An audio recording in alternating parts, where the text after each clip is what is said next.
রাত্রির বেলা ছোট দেবরের গেছে গাড়িতে, শ্বশুরের শরীর খারাপ ছিল, মরে গেছিল।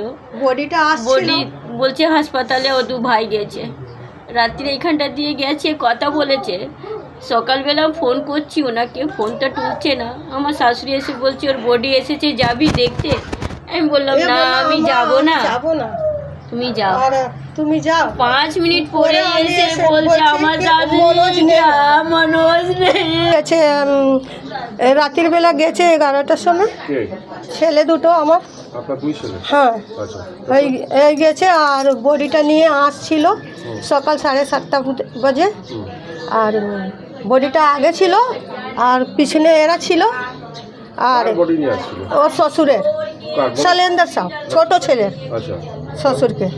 হ্যাঁ, তারপরে এরা আসছিল গাড়ির পিছন পিছন, ওই দিক থেকে গাড়ি এসে 10 চাকা মেরে দিয়েছে।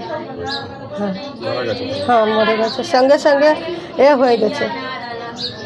দুজন ছিটকিয়ে পড়ে গেছে দু পাশে।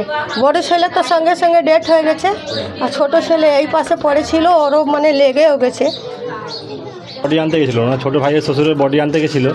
তা আসার সময় না অ্যাম্বুলেন্সের পিছনে পিছনে আসছিলো গাড়িতে পিছন দিকে লরি ধাক্কা মেরে অ্যাক্সিডেন্টটা হয়েছে।